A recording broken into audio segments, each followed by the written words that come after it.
D'ores et déjà, je viens vous avouer que ça fait longtemps que je n'ai pas fait du sport. Tout au long de ce numéro, nous verrons dans quelles conditions nos amis les adolescents apprennent et quel est leur regard sur cette discipline qui a pour réputation de ne pas avoir un nombre grandissant d'échoués. Nous sommes au lycée Immaculée Conception à Libreville. Mesdames, Messieurs, bonjour. Venez avec moi, je vais vous présenter nos invités du jour.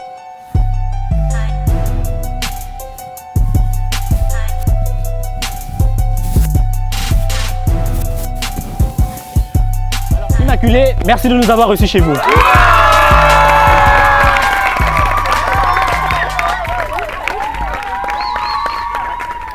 Avec nous pour partager ce plateau, 4 jeunes gens courageux. On va commencer par les garçons puisqu'ils sont beaux et qu'ils sont forts. À ma droite, monsieur Mbele Lioven, bonjour à vous. Bonjour à toi. Vous allez bien? Oui, je vais bien et toi? Je me porte pour le mieux, c'est gentil. On rappelle que vous êtes étudiant en première B et que vous parlez très bien le français. Oui, effectivement, je parle très bien français. Le français, c'est une matière que j'apprécie beaucoup déjà et à mélanger avec tous les romans, bouquins que j'ai lus. Tout ça fait en sorte que j'aime bien le français et que je parle très bien français. Merci. En voilà un homme cultivé. À votre gauche, une charmante demoiselle, c'est mademoiselle Damas Manuela. Bonjour. Bonjour Marvin. Vous allez bien? Je vais bien, merci. C'est très bien. Vous êtes étudiante. Ah non, excusez-moi, je vous vois déjà étudiante. Vous êtes élève en première S et vous pratiquez le basketball. Ça se passe bien là-bas? Ça se passe bien. Ça fait quelques mois que j'ai commencé et je me porte pour le mieux. Et au niveau de l'université, tu comptes faire quoi à l'université après ton bac? Je compte aller en fac de médecine et poursuivre en neurochirurgie. C'est très bien. On va continuer avec les femmes. Face à vous, une charmante demoiselle, mademoiselle Angoué Bérénice Jade. Bonjour. Bonjour Marvin. Jade, tu vas bien? Oui, ça va bien et vous? Je me porte pour le mieux, merci. Okay. Vous avez un mignon chignon, vous êtes nappy? Merci. Oui, je suis nappy depuis environ 2 ans. Pas de mèche, pas de perruque? Non, mèche, perruque, oui, mais pour les vacances, on n'a pas le droit, on est à l'école. C'est très bien. Vous êtes élève en première S et vous savez cuisiner, dessiner, la danse, c'est votre passe-temps favori?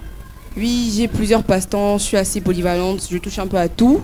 Tout ce qui est créativité et autres, je pense que je m'y connais un peu. C'est très bien. À ta gauche, monsieur Walker Kenrick, bonjour cher ami. Bonjour Marvin. Vous allez bien? Oui, et vous? Ah, je me porte pour le mieux, juste le soleil qui frappe un peu trop fort. Vous êtes élève en première B et vous savez cuisiner, c'est vrai ça? Oui, je sais cuisiner, notamment grâce à ma maman, Okay. que je remercie, parce que c'est grâce à elle qu'aujourd'hui je connais quelques recettes, notamment des recettes africaines. Donc ça me vaut l'honneur, merci. Avec madame dans le foyer, vous n'aurez pas trop de problèmes lorsqu'elle Non, je vois pas, je les vois commandes? pas. Et ça va aller, t'inquiète. C'est très bien. Alors cet après-midi, nous essayons de parler de la question d'éducation physique et sportive en milieu scolaire. On va rester avec Kenrick. Kenrick, dis-nous, le cours de PS, comment tu l'appréhendes au lycée? C'est un passe-temps, c'est une matière que tu estimes qu'elle est comme les autres. Comment tu appréhendes cette matière? Le cours des PS, pour moi, c'est pas une matière comme les autres, parce que les autres matières, on les fait à l'écrit, contrairement à l'EPS qui est pratique, okay, et qui permet de se dépenser, et notamment pour voir jauger son niveau d'effort. Et donc, pour dire, l'EPS, c'est pas une matière comme les autres, elle est fondamentale pour le bien-être de certaines personnes. Voilà. Prenons l'avis de Jade à tes côtés. Je pense que l'EPS, c'est une matière essentielle pour tout un chacun, que ce soit sur le plan physique ou même sur le plan cérébral. Ça permet pour certains élèves qui ont tendance à tout le temps avoir la tête dans les cahiers, de sortir, prendre de l'air, ça fait du bien, le corps bouge et ça ne peut faire que du bien en fait. Ok. Alors face à vous, monsieur Lioven, on sait que vous faites l'EPS juste pour avoir 18, pour combler les 4 en mathématiques. Effectivement, l'EPS pour moi c'est une matière sincèrement que j'aime beaucoup et que je pratique très bien. Ok. Alors, je vais rejoindre l'avis de mon confrère Walker. L'EPS est une matière pas comme les autres. Pour moi, c'est une matière où je me débrouille le mieux et ça me permet d'avoir des 18 pour combler certaines matières. Terminons ce tour de table avec Manuela. Pour moi, l'EPS, c'est une matière qui nous permet d'être un peu plus décontractés, de sortir un peu de la pression des cours et de respirer, de garder la forme. Alors c'est un cours d'éducation physique, est-ce que vous avez de la théorie là-dedans? Oui, nous avons de la théorie et de la pratique. Première étape, la théorie, on nous explique un peu pourquoi ces mouvements, pourquoi faisons-nous ça, pourquoi ne faisons-nous pas ça. Et physiquement aussi, on pratique. Ok. Et généralement, lorsque vous faites des activités qui nécessitent de se fédérer avec des collègues, avec des camarades, on va le dire comme ça, 2-3 par groupe, comment ça se passe? C'est par affinité? C'est par groupe d'âge? Comment ça se présente au quotidien? Généralement, c'est par taille et par poids. Ok. Donc les professeurs associent certains élèves à d'autres pour que la pratique soit facilitée. Yoven, tu ajoutes quelque chose? Ouais, je vais ajouter que, par exemple, on a la course de vitesse. Un élève qui est assez rond ne va pas courir avec un élève, par exemple, comme moi. Vous voyez un peu ce que je veux dire. On n'aura pas forcément les mêmes performances. Il faut un peu juger les performances et essayer de les équilibrer. Après, est-ce que c'est toujours objectif? Vous êtes dans une salle de 44 bonhommes, est-ce qu'on est sûr que chacun de vous a toujours son égal à côté? Non. Par contre, au moment de l'évaluation, on est classé par nom, en fait. Par nom? Par nom, ouais. Donc, c'est-à-dire que, par exemple, moi, dans mon nom, moi, mon nom, il commence par un O. Et si mon confrère qui est gros, on va dire ça comme ça, son nom commence par un O, on va nous placer ensemble. On sera obligé d'évaluer comme ça. Mais sinon, quand ce sont des jours normaux, on ne peut pas nous classer comme ça. Et généralement, Jade, tu te sentirais mieux à l'aise dans un cours de mathématiques ou en train d'apprendre le participe passé des verbes, avoir et être, ou sur un stade? Sur un stade. En ce moment-là, c'est la fin du trimestre, on clôture les notes et on n'a qu'une envie, sortir la tête du cahier. C'est important. Donc du coup, c'est toujours mieux de sortir, mettre ses paires de baskets, jouer. C'est mieux que d'être tout le temps, s'attendre à avoir des interros, réviser jusqu'à pas d'heure, c'est mieux, sincèrement. Je veux aussi ajouter que, comme elle a dit, tout le temps rester dans une salle de classe accompagné d'un professeur qui est le plus souvent rigoureux, c'est pas le cadre qu'on aimerait avoir. Et lorsqu'on fait EPS, ça permet de décharger toutes ces émotions qu'on a accumulées tout le long de la semaine et pouvoir s'amuser en fait. Ce cours de PS, est-ce qu'il communique des valeurs? Est-ce qu'il communique certaines valeurs qui vous permettent de vous affirmer en dehors de l'école ou même à l'école en dehors du cours de PS? Est-ce que la pratique du sport vous communique certaines valeurs? Oui, notamment celle d'être humble. Parce que quand tu perds une course, tu ne vas pas tout de suite aller crier j'ai gagné ou je sais pas. Tu dois venir voir la personne avec qui tu as couru. La plus spontanée. Voilà, c'est une réaction spontanée notamment. Mais tu dois venir voir la personne avec qui tu as couru, le féliciter parce qu'il a aussi fourni un effort considérable comme toi, comme tout être humain. Et ensuite, après cela, tu pourras aller célébrer ta victoire comme tout autre, quoi. C'est un peu ça. Yoven, c'est comme ça que les choses se passent dans la pratique à l'école? Dans la pratique à l'école, je vais dire que voilà. Moi, par contre, c'est un peu l'inverse parce que moi, c'est ici que que j'évalue un peu mon niveau sportif parce que à l'extérieur, t'as pas de chronomètre pour prendre ta vitesse, prendre ton temps. Et voilà, pour moi, c'est ici où j'évalue un peu mes performances. Et est-ce que tu as des valeurs comme ça que tu peux tirer de l'activité physique et sportive? Oui, bien sûr. Déjà, pour des personnes qui pratiquent le sport en dehors de l'EPS, déjà. En dehors de l'EPS en tant que cours? Ouais, okay. En tant que cours. Donc, ces personnes-là tirent ces valeurs de l'extérieur, qui peuvent aussi emmener ces valeurs dans le cadre de l'EPS, dans le cadre du cours. C'est un peu ça. Manuela? Moi, je pense que l'EPS, ça nous fournit comme valeur, par exemple, l'humilité, le contrôle de soi. Ça, c'est très important parce qu'on a tendance à se défouler, à se lâcher et dire certains trucs qui peuvent blesser, par exemple, si on a réussi une course ou si on a perdu. Donc ça nous permet de se contrôler et de maîtriser un peu nos émotions. Jade, tu ne bandis pas sur tes camarades lorsque tu perds une course de vitesse à l'école? Non, j'ai appris dans le basket parce que tu peux perdre tout comme tu peux gagner. Il faut savoir se mettre à la place de l'autre. Il faut vraiment savoir rester humble en toutes circonstances. Et ça, c'est vraiment un truc que j'ai appris avec le sport. C'est pas une valeur qui m'est venue comme ça. Du coup, je vais dire qu'il y a l'humilité, il y a aussi le travail d'équipe. Parce que quand on est ensemble, on forme un groupe. Et il faut savoir respecter tous les membres du groupe en question. Même lorsqu'il y a des maillons faibles? Même lorsqu'il y a des maillons faibles. On ne sait jamais.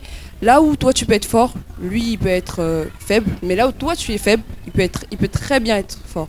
Ouais. Alors prenons l'avis de Mazal derrière. Alors Mazal, dis-nous, lorsque tu perds une course à l'école, comment tu te comportes? Je me sens pas très bien déjà parce que si la course est notée, ça va me faire baisser ma moyenne. Mais si la course n'est pas notée, je me dire que je vais me rattraper, que j'ai pas donné du meilleur de moi-même et ça va aller.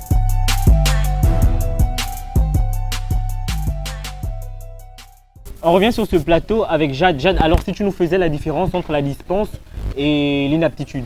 Généralement, on dit qu'il y a des personnes qui sont inaptes, des personnes qui sont dispensées. Qu'est-ce qu'on peut comprendre entre les deux termes? Être dispensé, ça ne veut pas dire pour autant que nous ne pouvons pas pratiquer le PS en temps normal. Ok. Être dispensé, c'est juste une durée d'arrêt pendant un moment donné. Par contre, être inapte, c'est autre chose. Être inapte, ce sont la plupart du temps des problèmes physiques qui perdurent et Ok. qui peuvent nous empêcher de faire du sport, de courir comme les autres. Kenrick, tu disais avoir une expérience dans ce sens-là, et si tu l'as partagé avec nous, en nous signalant quel était justement le regard de tes camarades lorsque tu étais dans cette phase-là. Bon, déjà, ce problème, il est venu, on va dire, je l'ai depuis ma naissance, mais Ok. il n'était pas aussi grave.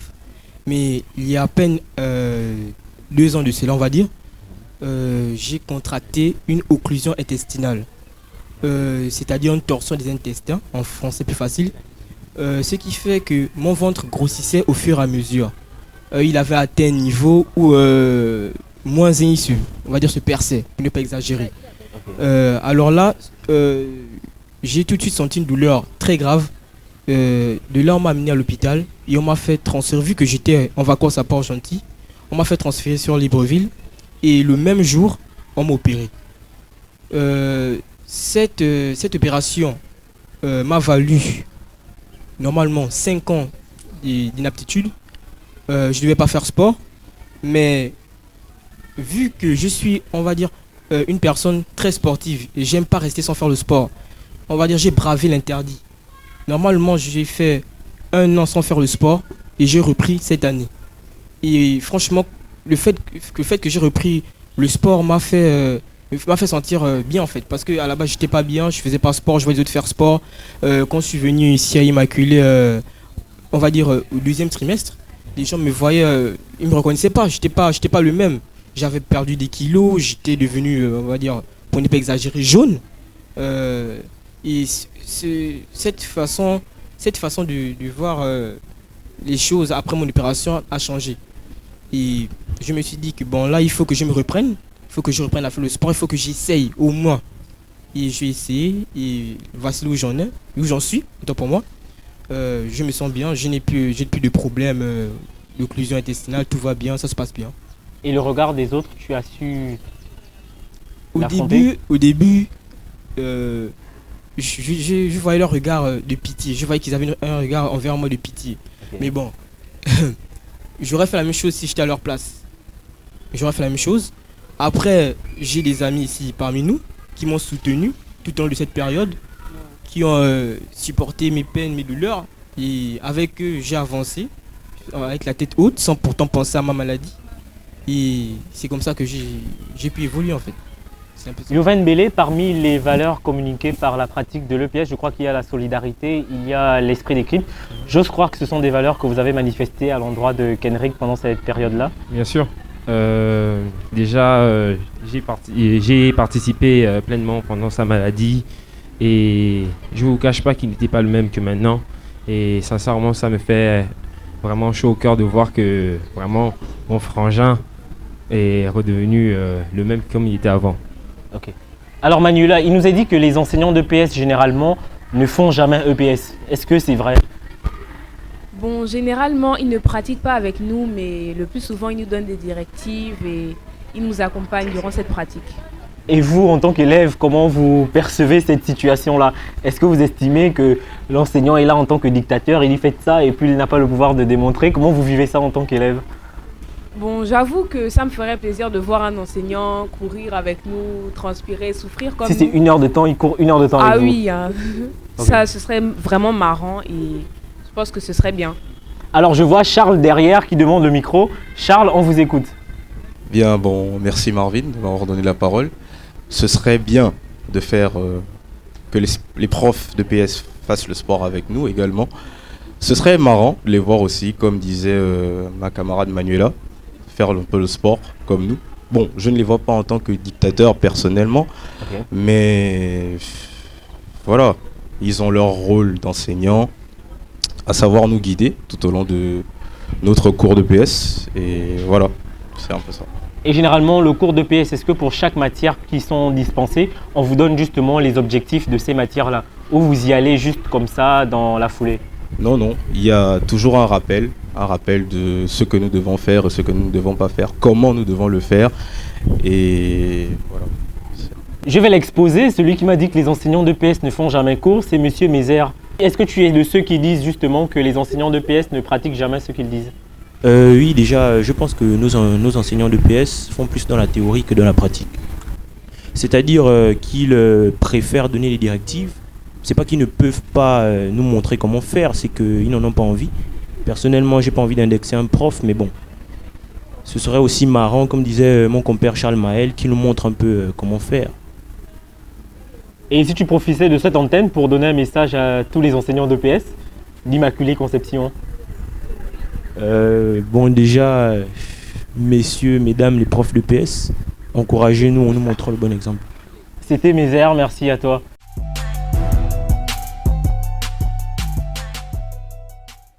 On va se permettre un petit mot de transition avant que de partir sur le stade qui nous est réservé. Kendrick, un petit mot de transition. Un mot à l'endroit de toutes ces personnes inaptes qui aimeraient bien faire le cours de PS à la pratique, mais qui sont assujettis justement à l'écrit. À vous, je vous incite, ne perdez pas espoir parce que l'espoir, ça ne doit pas se perdre. C'est important dans la vie. Donc, je vous incite fortement à reprendre, même si ce n'est pas tout de suite, mais à reprendre petit à petit les PS, car c'est un enseignement, comment je peux dire, qui peut augmenter votre temps de vie. Hein? C'est un peu ça. Jade, un petit mot? Pour moi, le PS, ça m'a vraiment aidé. Parce que pour celles qui ne se sentent pas bien dans leur peau, par exemple, ne vous dites pas que je ne peux pas changer ça, ou bien que la seule solution, ce serait des chirurgies, ou encore des pilules et autres. Allez sur un terrain, courez, et vous m'en direz des nouvelles, en fait. C'est mieux que de se faire vomir ou autre, parce que ça affine la silhouette, ça travaille le mental, ça travaille le physique. Vraiment, donnez-vous, prenez une balle, jouez, prenez une corde, sautez, je sais pas, faites ce que vous voulez, mais faites de l'EPS. Maïla Damas, nous sommes en train d'aller sur le terrain d'éducation physique et sportive, on va le dire comme ça. Un mot de transition. Alors moi, je vous souhaite à tous de pratiquer une activité sportive parce que ça nous permet d'être en bonne santé, de se sentir bien dans sa peau. Quelle que soit la morphologie que tu as, si tu ne te sens pas bien dans ta peau, pratique une activité sportive et tu te sentiras mieux. Yovan Bélé. Je vais ajouter à cela un peu... je vais redire que, sincèrement, le PS, c'est pas une matière où on est en compétition. C'est une matière où on doit dépasser ses capacités ou encore surmonter encore et encore aller plus fort. Donc, je dirais que si vous vous sentez mal, pratiquez le PS et dépassez vos capacités et vous en verrez des nouvelles. Immaculée, on va pour le stade.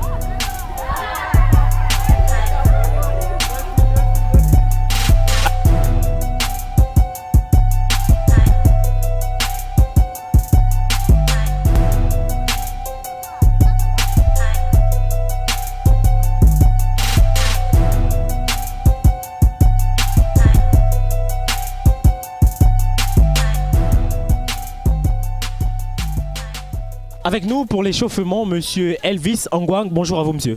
Bonjour. Alors, vous êtes enseignant d'éducation physique et sportive. Vous avez fait plusieurs établissements. Aujourd'hui, vous êtes à Immaculée Conception. Tout à fait. Alors, on veut faire maintenant une phase de...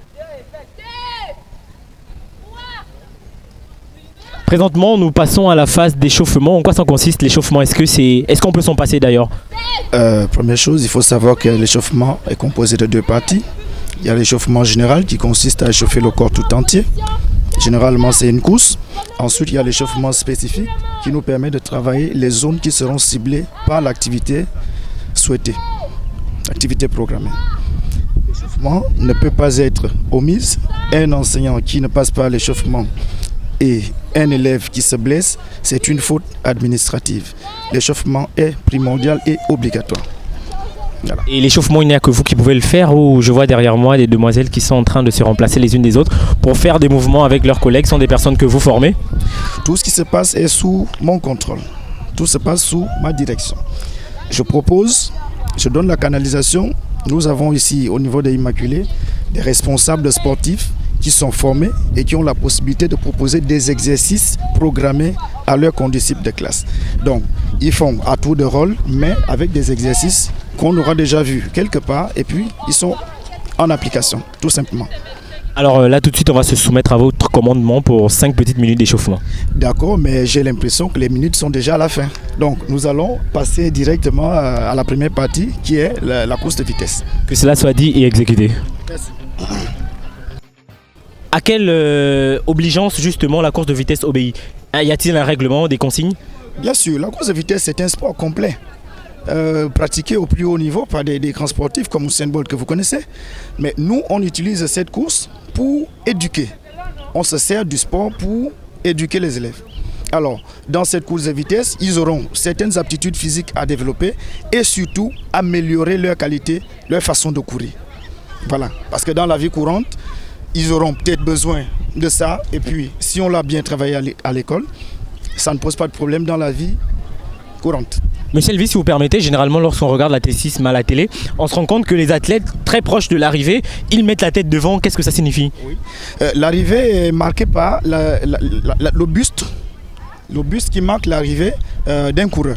Donc, si vous avez le buste en arrière et qu'un autre coureur a le buste en avant, même si votre pied est plus avancé, il est déclaré devant vous. Raison pour laquelle, lorsqu'on arrive, on s'approche de la ligne d'arrivée, il est nécessaire de rapprocher le plus possible le buste de la ligne d'arrivée. Monsieur Elvis, voyons si vos élèves ont compris le cours.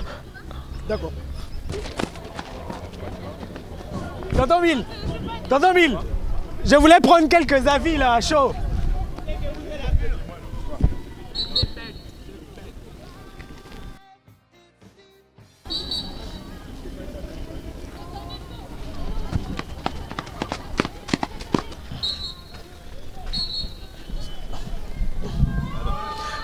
Alors, chers amis, vous venez de terminer une course. Quel est votre sentiment? Nous sommes très contents d'avoir couru ensemble. C'est toujours très, très instructif de comparer nos vitesses dans un domaine comme la vitesse d'ailleurs. Et on apprend tous les jours.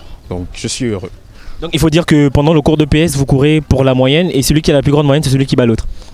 Mais non, on court pas pour la moyenne. En général, la course, c'est garder la forme et tout. Mais après, c'est vrai que le PS, c'est une matière de l'école. Donc le but, c'est la moyenne. Mais aussi avec l'enthousiasme et tout, avec les autres. Donc c'est un peu des deux. C'est très bien. Alors mademoiselle, bonjour.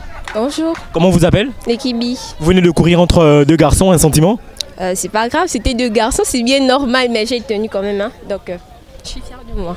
Merci bien. Monsieur Louven, vous venez de gagner cette course, un mot? Ouais, ça fait toujours plaisir de gagner une course comme ça et de surcroît à plate couture. Après, c'est vrai que c'est une fille, mais ça reste un être humain. Tout avant, d'abord, voilà, ça fait toujours plaisir de gagner une course comme ça. Monsieur Gervy, on le disait tout à l'heure lorsque nous étions assis, lorsqu'on perd une course devant un camarade et que, en principe, celui qui gagne la course a un point de plus que les autres, comment on se sent? Pour moi, c'est pas trop rien, quoi. Donc, juste les féliciter, ils ont fait des efforts comme j'ai fait les miens. Donc, voilà, félicitations, c'est tout. Le triple saut, vous vous y connaissez? Pas vraiment, quoi. Nous ne sommes pas professionnels, on apprend chaque jour, donc on va essayer. Allons-y apprendre aux côtés de monsieur Elvis Ongwang.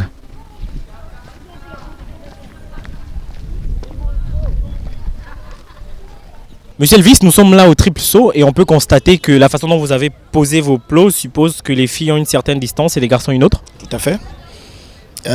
C'est une classe de première, donc on les prépare déjà dès maintenant à ce qu'ils ont à faire l'année prochaine, c'est-à-dire au bac. Et au bac, on demande la distance requise chez les garçons à 8 mètres au minimum, elle est régulable, et chez les filles à 6 mètres au minimum. N'empêche que si une fille a des potentialités, on peut toutefois reculer la planche un peu plus loin, dans le même sens, si certaines n'ont pas la possibilité d'atteindre la fosse, parce que la piste étant très solide, pour éviter des accidents, on peut ramener la planche vers la fosse. Donc elle est régulable. C'est très bien compris, on va voir de quel bois se chauffent nos élèves. Beaucoup d'énergie. En temps normal, j'excelle là-bas. Au côté du triple saut, il y a la gymnastique. Est-ce que c'est le même avis? Non, je ne suis pas très bonne en gymnastique. Allons voir monsieur Ongwang pour voir qu'est-ce qu'il nous propose en gymnastique. Ouladari arrivé jambes écartées. Siège, c'est-à-dire assis. et ensuite chandelle. Et on doit le faire sans s'arrêter. Quelqu'un d'autre essaye? Allez, on y va.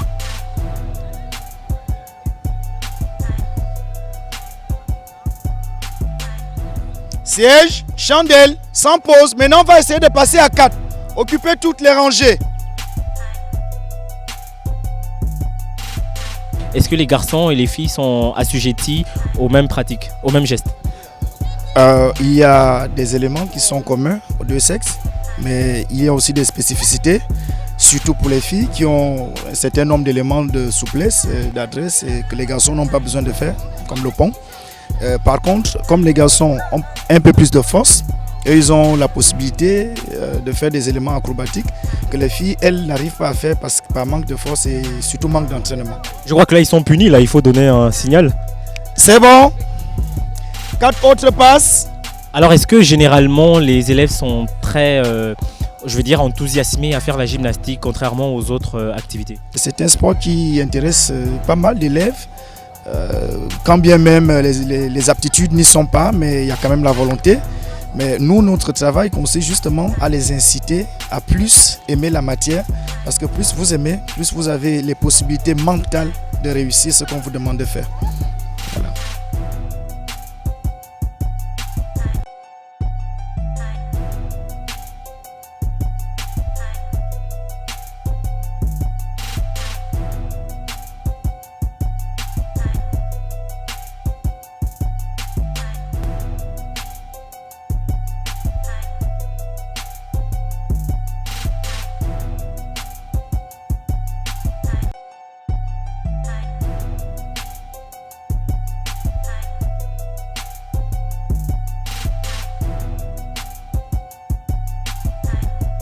Alors, cher ami, bonsoir.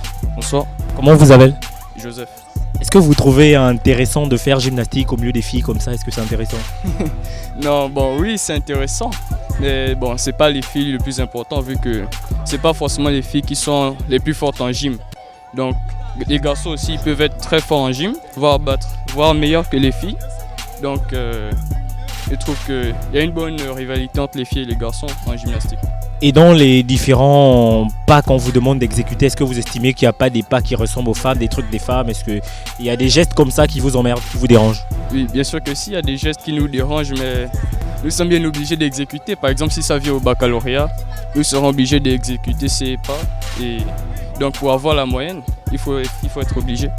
Cher ami, merci à vous. Merci. Alors, cher ami, une minute. Bonjour. Bonjour. Comment vous appelez? Lizzie. Et finalement, la gymnastique au milieu des garçons, ça dérange pas? Non, pas du tout. Il n'y a pas de pas qu'on vous demande de faire que tu estimes qui dérange un peu, ça fait trop masculin? Si, des fois, mais bon, on s'adapte. Donc en général, la gymnastique, c'est pas si difficile que ça? Non. Et puis ça permet d'être souple, ça a des avantages. Le grand écart, vous savez comment ça fonctionne? Un peu, mais je suis pas si souple que ça, donc c'est un peu compliqué pour moi. Merci à vous. De rien. Latéral, roue, pied. Ensuite, roulade arrière. Roue, pied, tu regardes là-bas, là où tu étais. Très bien. Ensuite, roulade arrière. Voilà. Allez, 4 essais de passer en même temps. Allez, hop. Roue, latéral. Roue, pied. Ensuite, roulade arrière. Allez, suivant.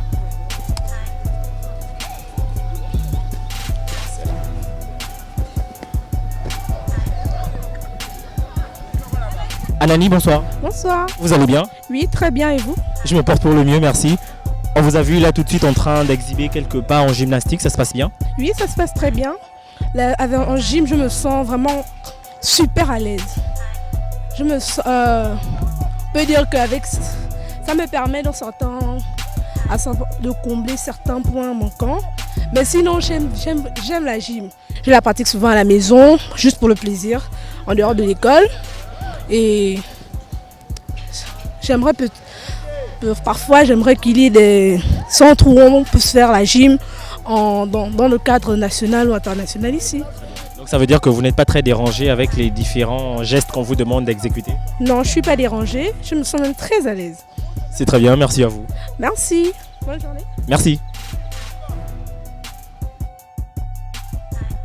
Chers téléspectateurs, merci d'avoir été avec nous. Nous avons passé de fabuleux moments au sein de l'institution que nous appelons Immaculée Conception. Nous avons parlé d'éducation physique et sportive et nous avons compris que nos amis les adolescents sont très enthousiasmés lors de cours d'EPS. Monsieur Marvin, nous allons vous poser une question. Qu'avez-vous pensé des élèves d'Immaculée et d'Immaculée après votre reportage ? Il faut dire que je me sens mieux à l'aise quand je pose des questions. Et lorsqu'on me pose la question, je ressens un peu ce que vous ressentez lorsque vous êtes interviewé. Mais il faut dire qu'à Immaculée, lorsque nous avons annoncé l'arrivée du Forum Ado au sein de votre institut, on a vu du sérieux. On a vu l'harmonie qu'il y avait entre le bureau de la coopérative et l'administration. Et ça, je vous avoue, c'est quelque chose qui m'a marqué. J'ai pu voir comment le bureau de la mutuelle, de la coopérative, a travaillé de façon autonome. J'ai vu ce qui s'est passé et j'ai aimé le respect, le sérieux qui est le vôtre. Et ce fut un plaisir d'avoir emmené le Forum Ado à Immaculée Conception. Et lorsqu'on a Immaculée Conception, qu'est-ce qu'on dit ? Éduquez-vous, transformez !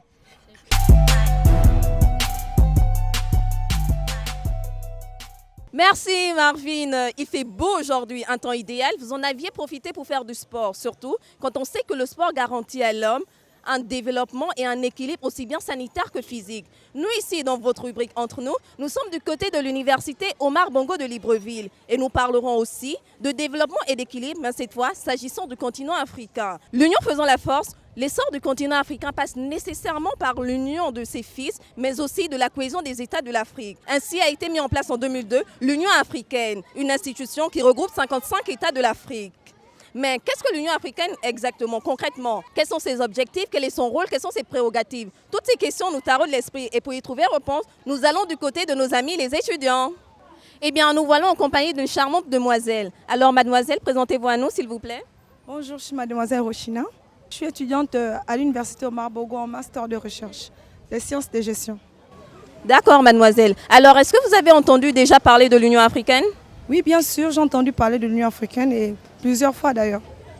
Ok, mais est-ce qu'à ce jour, vous pouvez dire que vous ressentez la présence de l'Union africaine dans le quotidien des États africains, sinon dans votre quotidien à vous? On ne ressent pas effectivement leur présence dans les actions parce qu'on nous avait parlé, ça fait déjà, je crois, 3 ans du franc CFA qui devait voir s'il faut avoir notre propre monnaie. Mais après, à la fin, on n'a pas vraiment vu, on avait entendu parler il s'appelait déjà comment, Mama Kadhafi, qui vraiment avait donné beaucoup d'idées, mais jusqu'à maintenant, on ne voit pas ces idées-là se matérialiser. Du coup, on va dire qu'au fil du temps, on entend parler, mais on ne voit pas effectivement la présence de l'Union africaine.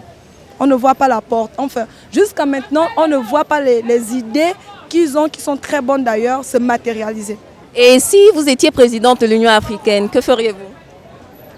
Si j'étais présidente de l'Union africaine, vraiment, je commencerais j'encouragerais déjà cette idée-là, vraiment, cette union-là, que les pays africains s'unissent. On a des têtes, on a des intellectuels, on a tout ce qu'il faut pour développer l'Afrique. Mais je ne comprends pas pourquoi jusqu'à maintenant, on s'attarde beaucoup plus sur la discussion des pouvoirs, rester sur des postes, ainsi de suite, des détournements.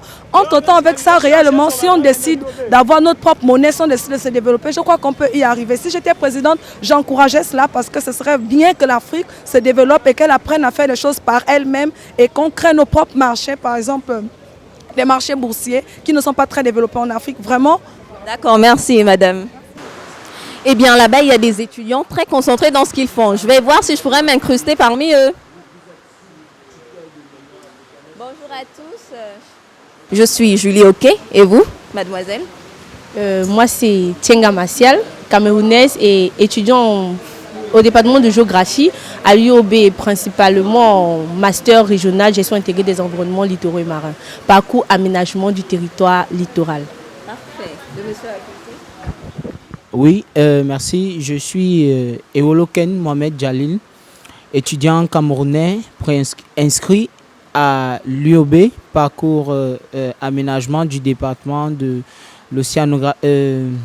du département de géographie, autant pour moi. Tout ce qui est du master gestion intégrée des environnements littoraux et marins. Moi, c'est Florent Ndjomo, camerounais. Je suis inscrit ici à l'UOB au département de géographie à la recherche d'un master 2 spécialisé dans l'aménagement. Oui, je me nomme Awana Aubin. géologue à la base. Je suis inscrit ici dans le cadre du master en gestion intégrée des environnements littoraux et marins. Des étudiants camerounais dans une université gabonaise, je crois que c'est la matérialisation même de l'intégration sous-régionale en Afrique centrale. Alors concrètement, qu'est-ce que l'Union africaine? Et si on peut avoir votre avis sur ce qu'est l'Union africaine, une réponse qui sort de la définition classique de l'Union africaine, donc une réponse un peu approfondie sur qu'est-ce que l'Union africaine? Pour répondre à cette question, j'aimerais tout d'abord faire une petite historique comme quoi l'organisation africaine, c'est-à-dire l'organisation qui regroupe la majeure partie des États africains, précédemment appelée OUA, aujourd'hui devenue UA, c'est-à-dire Union africaine. D'après son sigle, autant pour moi, c'est l'Union des États africains. Alors cette organisation est chargée de veiller au développement de ses États membres, de développement économique, de veiller à sa stabilité, c'est-à-dire la paix. Voilà, c'est ce qui me vient à l'esprit lorsque j'entends parler de l'Union africaine. Alors, quelles sont les prérogatives de l'Union africaine? Dans les prérogatives de l'Union africaine, comme son nom l'indique, c'est une organisation qui a pour but de veiller sur le développement aussi bien économique et socioculturel de l'Afrique, mais aussi de préserver cette Afrique des guerres au niveau, par exemple, des coups d'État, et de mener l'Afrique aujourd'hui à un cycle avancé de développement tel que les autres pays, par exemple, de l'Europe, et pourquoi pas devenir comme les autres organisations, des organisations de renommée telles que l'Union européenne. Merci. Alors, si vous étiez Abdel Fattah al-Sisi, que feriez-vous pour promouvoir l'essor du continent? Sinon, dirais-je, quelle stratégie, quelle politique mettrez-vous en place pour que le développement de l'Afrique ne reste pas qu'une utopie, un rêve, un idéal bien loin de la réalité des Africains? Déjà, madame, merci pour la responsabilité, mais c'est vraiment, c'est-à-dire un gros chantier. Mais sinon, concrètement, moi je pense que moi à la place, j'opterais pour des plans quinquennaux en s'attaquant de façon, de façon stratégique sur différents aspects. L'Afrique bizarrement, le paradoxe est que l'Afrique soit vraiment riche en termes de ressources, mais tellement pauvre en termes de, d'aisance ou alors de développement. Alors, lorsque je dis je m'attaquerai à plusieurs aspects, je m'attaquerai à l'agriculture, c'est-à-dire créer partout en Afrique, dans chaque pays, bon, peut-être pas dans chaque pays, mais de façon régionale, créer des pôles d'agriculture parce qu'il nous faut produire pour pouvoir concrétiser la production externe, pour pouvoir se placer au même niveau que les autres continents. Il nous faut produire. Alors, deuxième élément, s'attaquer au volet de l'éducation. Il nous faut des hommes intègres, des hommes qui comprennent les différents processus. Il nous faut donc des hommes qui sont à un niveau intellectuel, je vais dire calé, comme on le parle trivialement, c'est-à-dire en langage familier. Alors, en plus de ça, au niveau de la santé, créer, c'est-à-dire booster le secteur de la santé, le doter d'infrastructures de pointe. Et pour le faire, on aura besoin des ressources économiques, c'est-à-dire de l'argent, pour pouvoir se doter de ces différentes ressources. Donc, ça, c'est ce qui me vient là à l'esprit. Et bien sûr, je ne sais pas, en collaboration avec eux, parce que je m'imagine qu'ici, je serai en collaboration avec d'autres Africains. Donc, je pourrais ainsi m'enquérir des idées de mes différents collaborateurs, Ça, c'est ce que je peux dire à cette question. Merci, madame. Alors, mademoiselle, si vous étiez à la tête de l'Union africaine, que feriez-vous? Déjà, merci pour la question, qui est un peu beaucoup trop pour moi. Mais à mon petit niveau, je dirais que si je suis président de l'Union africaine, déjà, j'essayerais de mettre une certaine entente, une certaine complicité entre les États des pays africains, déjà. Parce que je pense que c'est ce qui nous manque beaucoup plus ici en Afrique. Et les présidents des États ou les dirigeants ne sont pas assez unanimes et n'arrivent pas, ou du moins, je le crois en fait, n'arrivent pas à prendre des décisions en collaboration. Décisions qui sont une décision universelle concernant le développement de nos pays. Maintenant, après, je mettrai, comme mon camarade l'a dit, un accent sur le développement déjà personnel de chaque pays, le développement sectoriel de chaque pays. Déjà, développement En fait, chaque pays devra mettre en valeur les ressources qu'ils ont. Si c'est un pays qui est ouvert à la mer, essayer de développer la pêche, développer le tourisme, inculquer la culture propre à ce pays, aux habitants en fait. Aussi, je crois que c'est tout en fait. Je crois que c'est tout. D'accord, Madame la Présidente de l'Union africaine. Monsieur, s'il vous plaît, que feriez-vous si vous étiez à la tête de l'Union africaine? Bon, merci d'abord pour cette grande responsabilité qui pèse sur mes épaules. Je vais dire ici, si j'étais à la tête de l'Union africaine actuellement, je vais d'abord miser sur une Afrique jeune. Oui, miser sur une Afrique jeune, donner la chance à la jeunesse de pouvoir montrer, faire valoir ses talents, de ce dont de quoi elle est capable. Et aussi, je vais dire, au niveau de l'éducation toujours, favoriser l'accès aux grandes écoles. Parce que tout le monde, ou bien tous les pays n'ont pas cette grande école chez eux. Il y a certains pays qui ont des grandes écoles, par exemple, sur le domaine maritime, des grandes écoles sur le domaine de l'agriculture, comme mon ami, mon camarade l'a dit précédemment. Favoriser l'accès aux jeunes à ces écoles-là. Et à travers l'octroyation des bourses, nous devons favoriser, nous pouvons offrir des bourses aux plus intellectuels pour pouvoir pour leur permettre d'entrer dans ces écoles-là. Maintenant aussi, je vais miser sur le secteur agricole une fois de plus.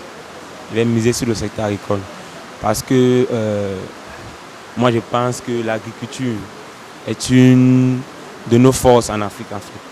Nous pouvons miser sur ça. Donc, bref, c'est ce que je peux dire. Merci. D'aucuns affirment souvent que l'Union africaine est une institution bien loin des réalités africaines, que ses actions ne sont pas palpables dans le quotidien des Africains. Alors vous, monsieur, si vous étiez président de l'Union africaine, si vous étiez à la tête de l'Union africaine, que feriez-vous pour que cette institution soit aussi bien effective qu'efficiente dans le quotidien de chaque Africain?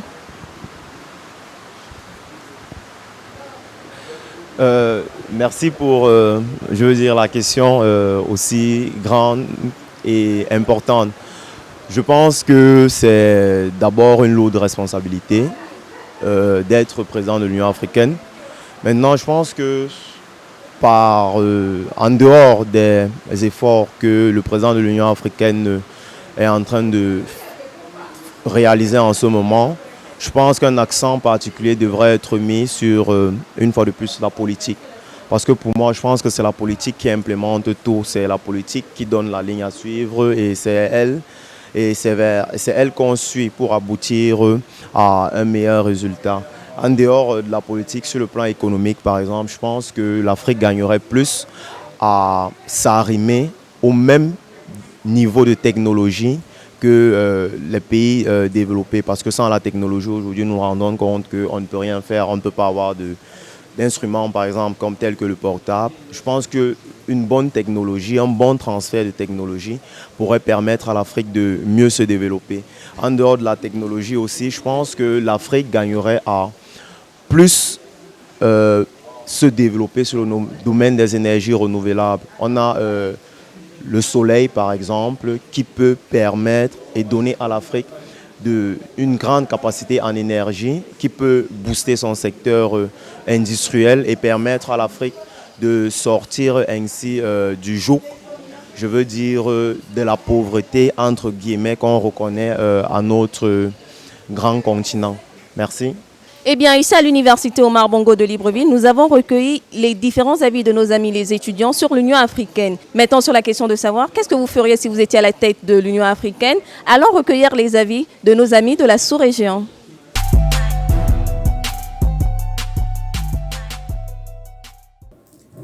Moi, présidente de l'Union africaine, je veillerai à une application rigoureuse et holistique des chartes et traités sur la démocratie, la bonne gouvernance, l'égalité des genres et sur les droits et libertés fondamentaux en général. Moi, présidente de l'Union africaine, je veillerai à la renaissance culturelle africaine afin d'ériger une forte identité culturelle commune et des valeurs éthiques et patriotiques partagées par tous. Moi, présidente de l'Union africaine, je veillerai à une meilleure intégration économique par le biais d'une monnaie commune indépendante de l'Occident. Moi, présidente de l'Union africaine, je veillerai à une Afrique africaine pour les Africains. Si je suis présidente de l'Union africaine, je dois m'appesantir sur deux volets essentiels. Le premier, je dois inviter tous les Africains à être plus solidaires. Le hic en Afrique, on le sait si bien, c'est de ne pas être assez solidaire. Et plus nous ne le sommes pas, plus on a assez de problèmes. Voilà, comme on le dit tout le temps, diviser pour mieux régner. C'est la raison pour laquelle on essaye de diviser assez les Africains. Donc j'allais mettre l'accent sur la solidarité. Question aussi de prôner la libre circulation des biens et des personnes. Si j'étais président de l'Union africaine, je crois que la première chose que je ferais serait de dissoudre l'Union africaine. Pourquoi ? Parce que les institutions des pays qui composent l'Union africaine et qui permettront de réaliser les différentes politiques de cette organisation ne sont pas assez fortes. Il faudrait d'abord penser à renforcer les institutions de chacun des pays qui composent l'Union africaine. Donc, pour moi, l'Union africaine, c'est la charrue avant les bœufs. On ne peut pas avoir un développement efficace et efficient si les institutions qui permettront de mettre en place ce développement ne sont pas assez fortes. Il faut donc une réforme profonde dans chaque pays avant que l'Union africaine puisse vraiment porter ses fruits. Donc réforme tant au plan de la sécurité, du commerce, de l'Internet et de l'éducation. Si j'étais président de l'Union africaine, mes premières actions seraient d'amener les États à revoir les tests de l'Union africaine. En l'occurrence, l'article qui concerne le mandat du président de l'Union africaine. J'estime que 1 an, c'est peu pour un président. Il faudrait au minimum 3 ans pour lui permettre de mettre en place un véritable programme et d'atteindre ses objectifs. Après cela, je vais œuvrer à l'harmonisation du système éducatif africain. Oui, il est important que nous puissions harmoniser notre système éducatif au niveau des matières comme les mathématiques, la physique, la chimie, la biologie. On pourrait avoir le même programme au cours secondaire, le même programme dans tous les États africains. Ça ferait vraiment notre fierté, vraiment la fierté africaine d'avoir un même système éducatif qui suivrait le même modèle. Notre jeune génération sera formée de la même manière. Celui qui est utile au Bénin pourra faire valoir ses compétences facilement dans d'autres pays de l'Afrique. Présidente de l'Union africaine, ma première mission sera d'insérer dans les établissements scolaires des pays africains un service civique militaire. Un service civique militaire pour éduquer les jeunes sur la citoyenneté en milieu social. Également pour leur donner une certaine rigueur dans l'éducation. Et donc tous les jeunes à partir de 14 ans devront chacun rentrer dans un institut militaire pour au moins 1 an de formation. Également, mon programme s'attardera sur la réduction du taux de chômage des jeunes africains. Les jeunes africains prennent les mers méditerranéennes parce qu'il n'y a pas d'emploi. Le taux de chômage est vraiment élevé en Afrique. Voilà pourquoi les jeunes meurent beaucoup à la mer. Il serait important, en tant que président de l'Union africaine, de revoir ce statut des jeunes, notamment dans tous les pays africains. Et il faut permettre aux jeunes d'avoir des emplois décents qui leur permettent de s'autosuffire et d'être indépendants. La jeunesse représente 60% du continent africain. Alors oui, notre avis compte. Et ici, nous demandons à ce que soient prises en compte nos différentes propositions. Eh bien, c'est sur ces mots que nous refermons votre rubrique Entre nous. On se retrouve très prochainement dans un autre numéro de Forum Ado.